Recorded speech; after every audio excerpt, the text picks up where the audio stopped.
Last day of the Jazz Festival of Marc Iacona. Marc, congratulations. Thanks, Derrick. Congratulations to you. 20 years together almost, right? Yeah, that's right. 20. I remember the day we met. It was the last night of year number 2 of the Jazz Festival. We just were running, doing our thing, and we exchanged names. And all these years later, we never would have imagined we'd have this 20 years later. No. You guys have been a part of it too, 90.1. What you guys do during the festival in terms of just the interviews with the artists, welcome them. The cool thing is you guys know what you're talking about.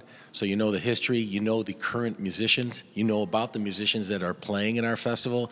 And I think they really enjoy the interviews because you guys make it really easy.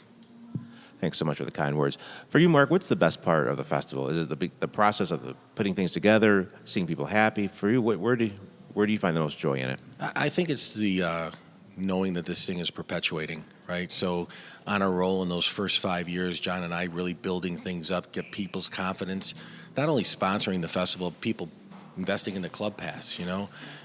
Now we sell the club passes, thousands of them, before even the lineup is announced in March.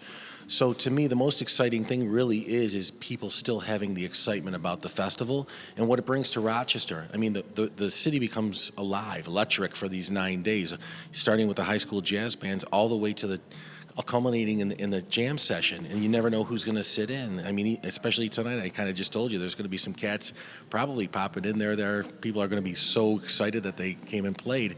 It's really about what the vibrancy of the festival, what it does for the community. It's an educational experience. It's artistic, creative improvisation. It's conversations that, you know, we don't get to see these musicians here in Rochester to this magnitude. You'd have to go to different cities, right? You'd have to spend time flying, driving. You get for 9 days to just rub shoulders with many of these talented musicians that are really humble. So that, to me, is the most exciting thing, that we also inspire some young people in the business. Marc, congratulations, and now on to 2024. Yeah, 2024. So, you know, we're already programming some things, putting in some offers for some really big headliners. That happens, and then the commitment to Parcel 5, the free element. You know, the free element is there's a strategy to that. We want people to come down and come into the club pass venues, even if they didn't buy a club pass, because they're not sure if they know about jazz or like jazz. But when they come into one of these venues and hear an emerging artist or someone that is already established, and it touches their, not only their ears, but their heart and their soul eventually, then they say, wow, I've been missing this for all these years. I thought jazz was they'd put it in a box, right?